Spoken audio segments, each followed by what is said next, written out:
हम सत्ता की अगली कुंजी की तरफ चलते हैं, जिसमें अब वक्त है सत्ता की वर्कशॉप की। और इसमें हमारे आज के मेहमान हैं तुलसी पीठ के पीठाधीश्वर जगत गुरु रामभद्राचार्य, जिनके कुछ बयान पिछले कुछ समय से एक निश्चित विवादित चक्के पर घूम रहे हैं और घूमते ही जा रहे हैं। इन विवादित बयानों की सप्लाई इतनी ज्यादा है कि आज हमें उन्हें सत्ता की वर्कशॉप में मेहमान बनाना पड़ा है। इसीलिए सबसे पहले सत्ता की वर्कशॉप में आइए चलते हैं और बात करते हैं जगत गुरु रामभद्राचार्य द्वारा दिए गए उन बयानों की जो उन्होंने हाल के दिनों में दिए हैं। रामभद्राचार्य, जगत गुरु रामभद्राचार्य TV9 भारतवर्ष के एक स्पेशल इंटरव्यू में भी अभी कुछ दिनों पहले आए और वहां पर भी उन्होंने जो बातें की उसके बाद उस पर बड़ा विवाद हुआ, चाहे वो उनकी डॉक्टर भीमराव अंबेडकर को लेकर कही गई बात हो या फिर महिलाओं को लेकर या दूसरे धर्मगुरुओं को लेकर जो वो बात कहते रहते हैं, वो भी विवाद के केंद्र में समय समय पर आती रहती है। तो आइए अब सबसे पहले बात शुरू करते हैं जगत गुरु रामभद्राचार्य की। जगत गुरु रामभद्राचार्य लगातार विवादों के केंद्र में बने हुए हैं। उनकी जो बयान है, जिसमें वो प्रेमानंद महाराज को लेकर एक बयान दे चुके हैं, उसको लेकर भी लगातार चर्चा होती रही है। और अब जगत गुरु रामभद्राचार्य का जो ताज़ा बयान है उसको लेकर भी विवाद उठ खड़ा हुआ है। जगत गुरु रामभद्राचार्य ने पश्चिमी उत्तर प्रदेश को लेकर एक बड़ा बयान दिया, जिसमें उन्होंने कहा कि पश्चिमी उत्तर प्रदेश को देखकर मिनी पाकिस्तान जैसा लगता है और इस वजह से उस पर बयानबाजी शुरू हो गई है। तो जगत गुरु रामभद्राचार्य बहुत सम्मानित हैं, एक बड़े विद्वान हैं, लेकिन उनके बयान लगातार पिछले कुछ समय से विवाद में रहे हैं। जगत गुरु रामभद्राचार्य संस्कृत, हिंदी, अवधी, मैथिली समेत 20 से अधिक भाषाओं में पारंगत हैं। उन्होंने रामचरितमानस का कंठस्थ पाठ बिना किसी पुस्तक की सहायता से किया है। राम मंदिर पर सुप्रीम कोर्ट में उनकी कुछ गवाही काफी अहम मानी गई थी। उन्होंने अनेक ग्रंथ और काव्य रचनाएं लिखी हैं, लेकिन पिछले कुछ समय से उनकी विद्वता से ज्यादा उनके बयान सुर्खियों में रहते हैं और उनकी बातों से अक्सर विवादों का कूपन फुल रिचार्ज हो जाता है। ताज़ा संस्करण में उन्होंने एक बड़ा विवादित बयान दिया है। उन्होंने उत्तर प्रदेश के एक हिस्से को मिनी पाकिस्तान कहकर संबोधित किया है। उन्होंने कहा है कि पश्चिमी यूपी में आने से लगता है कि ये मिनी पाकिस्तान है। ऐसा लगता है हम ऐसा नहीं होने देंगे, चाहे जो कुछ हो जाए। उनके इस बयान पर विवाद हो गया है। देश के एक हिस्से की तुलना पाकिस्तान से करने पर ज्यादातर विपक्षी दल के नेता और मौलाना नाराज हैं। वो सवाल उठा रहे हैं कि क्या जगत गुरु जैसे विद्वान को इस तरह की उपमा देनी चाहिए। आखिर ये जगत गुरु कहे जाने वाले व्यक्ति का बयान कैसे हो सकता है? अगर कोई कम पढ़ा लिखा, युद्ध उन्मादी या धर्मांध व्यक्ति ऐसा कहे तो समझ आता है, लेकिन जगत गुरु किसी एक इलाके में एक धर्म विशेष की संख्या ज्यादा होने पर उसे मिनी पाकिस्तान कहें, ये उचित नहीं है। अपने ही देश में हम हिंदू धर्म को उतना न्याय नहीं दे पा रहे हैं। पश्चिमी उत्तर प्रदेश में आकर लगता मानो ये मिनी पाकिस्तान है, ऐसा लगता है। हम ऐसा नहीं होने देंगे, जो कुछ हो जाए। अब तो प्रत्येक घर में हिंदू धर्म की पाठशाला बनानी ही पड़ेगी। सबसे पहले जगत गुरु रामभद्राचार्य पर फैक्ट का हथौड़ा चलाते हैं। उन्हें बताते हैं कि पश्चिमी यूपी क्यों मिनी पाकिस्तान नहीं है। पाकिस्तान में हिंदुओं के साथ भेदभाव होता है, लेकिन पश्चिमी यूपी में हिंदू और मुसलमान दोनों शांति से रहते हैं। पाकिस्तान में हिंदुओं को अपने त्योहार मनाने में परेशानी होती है, लेकिन पश्चिमी यूपी में हिंदू और मुस्लिम दोनों अपने त्योहार खुशी खुशी मनाते हैं और एक दूसरे के त्योहार में शामिल भी होते हैं। पाकिस्तान में हिंदुओं के जबरदस्ती धर्मांतरण की खबरें आती हैं, लेकिन पश्चिमी यूपी में हालात पाकिस्तान जैसे नहीं हैं। ऐसे कई उदाहरण दिए जा सकते हैं, लेकिन समय की बंदिशों को देखते हुए रामभद्राचार्य जी के लिए यही काफी है। वैसे विपक्ष के नेता रामभद्राचार्य के इस बयान से काफी नाराज हैं। वो ये कह रहे हैं कि उन्हें अध्यात्म के काम पर फोकस करना चाहिए, राजनीति पर नहीं। धर्म गुरुओं का काम राजनीति करना नहीं है। स्वामी अविमुक्तेश्वरानंद सरस्वती तो ये सवाल कर रहे हैं कि पश्चिमी यूपी भला पाकिस्तान कैसे हो सकता है। उत्तर प्रदेश में तो पिछले 5-6 वर्षों से आदित्यनाथ जी मुख्यमंत्री के रूप में विराजमान हैं और कहा जाता है कि वो बड़ी बारीकी से कार्य कर रहे हैं। उनके राज में राम भद्राचार्य जी कह रहे हैं कि पश्चिमी उत्तर प्रदेश पाकिस्तान बन रहा है। योगी जी के राज में पाकिस्तान, योगी जी के राज में पाकिस्तान कैसे हो सकता है? और अगर राम भद्राचार्य जी कह रहे हैं तो फिर राज। क्या उन्होंने कोई सर्वे किया है जो इस टाइप की बात कही है?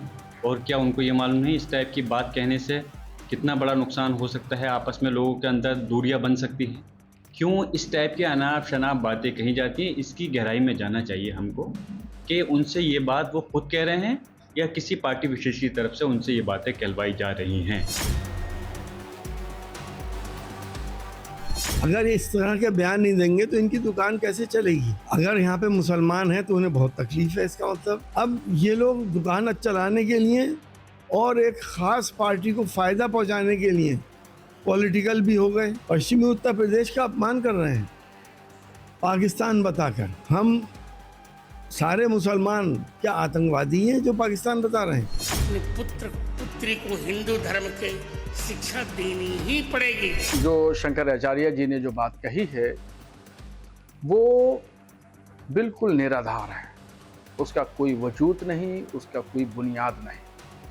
और पाकिस्तान का शब्द धर्मगुरु जैसे लोगों को इस्तेमाल नहीं करना चाहिए। वो हमारे दुश्मन देश का नाम है। कहीं कोई पलायन नहीं कर रहा है, जो जहाँ पे है वहीं रह रहा है, वहाँ खुशहाल है और हिंदू मुसलमान सब लोग मिलजुल करके रह रहे हैं। साधु संतों को सामाजिक जीवन में ही रहना चाहिए, उनको राजनीति में नहीं आना चाहिए या ऐसे वाद विवाद में नहीं पड़ना चाहिए जिससे देश में अशांति का माहौल हो। हमारे राज्य में चाहे उत्तर प्रदेश हो और चाहे देश हो, हिंदू मुसलमान सिख ईसाई सब बहुत प्यार से रहते हैं और हम सब सनातनी लोग हैं, सनातन को अच्छे से जानते हैं। किस स्कूल में पढ़ना है, किस स्कूल में नहीं पढ़ना है, ये सबको बखूबी पता है। राम भद्राचार्य ने सिर्फ मिनी पाकिस्तान वाला बम नहीं फोड़ा है, उन्होंने महिलाओं पर अंग्रेजों और मुस्लिम धर्म की सोच बताने का भी दावा किया। उन्होंने कहा कि अंग्रेजों ने महिलाओं को एंजॉय के लिए वंडरफुल इंस्ट्रूमेंट माना, जबकि इस्लाम में महिलाओं की सबसे ज्यादा दुर्गति हो रही है। एक बार सुनिए उन्होंने कहा क्या।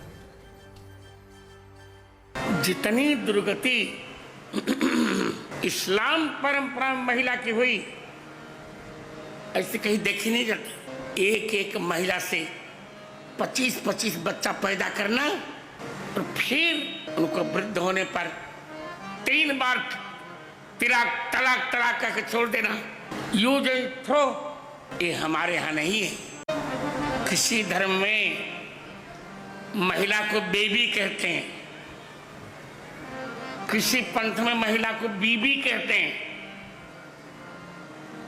केवल हिंदू धर्म एक ऐसा है जहां महिला को देवी कहते हैं।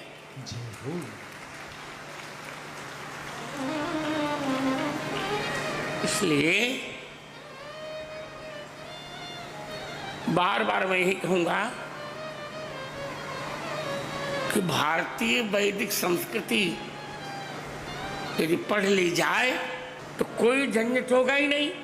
अंग्रेज कहता है वाइफ माने क्या, अंग्रेज ने दूसरी व्याख्या की, W for wonderful, I for instrument, F for E for enjoyment, wonderful instrument for enjoy. Wife को अंग्रेज ने एंजॉय के लिए वंडरफुल इंस्ट्रूमेंट मान लिया। अन्यत्र नारी का भोग के लिए उपयोग होता है, केवल भारत ऐसा है जहां नारी का यज्ञ के लिए उपयोग होता है। राम भद्राचार्य की महिलाओं पर की गई टिप्पणी न सिर्फ आपत्तिजनक है, बल्कि ये बताती है कि उनके विचारों में ढीलापन आ गया है। और यही कारण है कि सत्ता की इस वर्कशॉप में हमें वैचारिक पेचकस उठाना होगा ताकि उनके विचारों के ढीले पेच कस सके। किसी धर्म में महिलाएं क्या हैं और क्या नहीं, इसका सर्टिफिकेट देने की जरूरत नहीं है। हर धर्म ग्रंथ ने अपने अपने तरीके से स्त्रियों की महिमा और भूमिका पर लिखा है, लेकिन सबसे ऊपर है भारत का संविधान, जो हर महिला को बराबरी का अधिकार देता है, चाहे वो काम करने की आज़ादी हो या फिर खुद अपनी जिंदगी तय करने की आज़ादी। इसीलिए ऐसे बयान सिर्फ धार्मिक और सामाजिक विवाद को बढ़ाते हैं। इससे रामभद्राचार्य जैसे धर्मगुरु को बचना चाहिए। उन्हें समझना होगा कि विचारों का कसाव ही आस्था का असली बल है। वैसे तो इसके अलावा भी जगत गुरु रामभद्राचार्य के कई विवादित बयान हैं, जिससे एक पूरी लाइब्रेरी बन सकती है। लेकिन हमारा मकसद कोई केस डायरी बनाने का नहीं था, इसीलिए हमने सिर्फ उनके ताज़ा बयान पर बात की। वैसे आज की वर्कशॉप में जगत गुरु रामभद्राचार्य के लिए 3 मैसेज निकल रहे हैं। 3 मैसेज जो बहुत अहम है। पहला मैसेज, जगत गुरु रामभद्राचार्य एक संत हैं। उनकी गरिमा धर्म और अध्यात्म की बातें करने में है, ना कि नेताओं और रील बाजों जैसी बयानबाजी करने में। दूसरा मैसेज, मिनी पाकिस्तान जैसे शब्द उन नेताओं को सूट करते हैं जिन्हें वोट की राजनीति करनी है, संतों को नहीं। संत का धर्म है जोड़ना, ना कि ध्रुवीकरण की जुबान बोलना। ऐसे ही चलता रहा तो डर है कि कहीं लोग रामभद्राचार्य को एक अभद्र आचार्य न कहने लगे। वो दिन बड़ा दुखद होगा। तीसरा मैसेज, दृष्टिहीन होकर भी उन्होंने जो असाधारण ज्ञान अर्जित किया है, उसका इस्तेमाल समाज को जोड़ने में होना चाहिए, तोड़ने में नहीं। कुल मिलाकर रामभद्राचार्य के बयानों में काफी निम्न स्तर की टिप्पणियां देखी जा रही हैं, और ऐसा एक बार नहीं बार बार हो रहा है, जो कि नहीं होना चाहिए। उनके पुराने विवादित बयानों की एक रील आइए आपको दिखाते हैं, जिससे आप ये समझ पाएंगे कि क्या नहीं होना चाहिए। मनुस्मृति भारत का प्रथम संविधान है, और मनुस्मृति में एक भी ऐसा वाक्य नहीं है जो भारतीय संविधान के विरुद्ध हो। लेकिन संविधान के जो भारतीय संविधान के निर्माता हैं डॉक्टर भीमराव अम्बेडकर, उन्होंने आप यह वाक्य वापस लीजिए जी। वो निर्माता नहीं है, वो 100 लोगों की कमेटी थी, सबने मिल के बनाए थे, वो नहीं बनाए थे।